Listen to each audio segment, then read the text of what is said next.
Une certaine effervescence règne à quelques heures de l'ouverture. Dans ce décor soigné, les salariés ont une particularité, ce sont des travailleurs handicapés. Un projet porté par un frère et une sœur eux-mêmes en situation de handicap. Ce n'est pas de la formation à la va-vite. On leur donne de vrais bagages. Ceux qu'ils veulent, on pourra les préparer à des CAP. Une fois qu'ils sont sortis de chez nous, on les accompagne pendant 6 mois encore, pour être sûr que derrière, ils ne sont pas exploités et que derrière, on leur a trouvé un emploi qui est valable pour eux. Andrea, 19 ans, veille à ce que la vaisselle soit étincelante.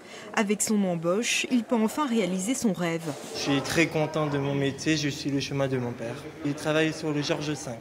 Les 12 travailleurs handicapés de l'établissement ont été recrutés en décembre avec des contrats de 16 à 35 heures hebdomadaires selon leur pathologie.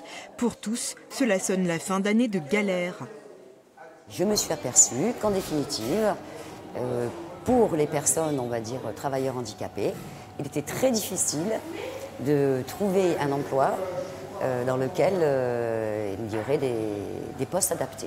Qu'est-ce qui va changer pour vous du coup avec ce nouveau travail? Ça va se passer déjà beaucoup plus d'expérience en cuisine, en contact avec les personnes et espérer trouver du travail aussi.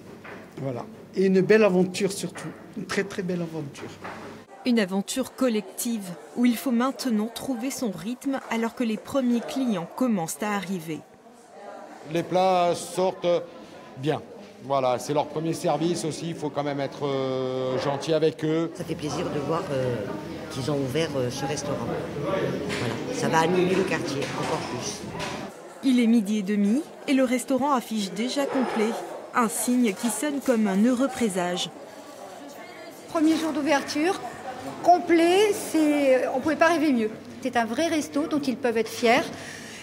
Et voilà, on arrive à quelque chose et aujourd'hui c'est l'aboutissement de tout un projet d'1 an et demi. Un projet qui bénéficie de subventions de l'État, du conseil départemental et de la collectivité territoriale.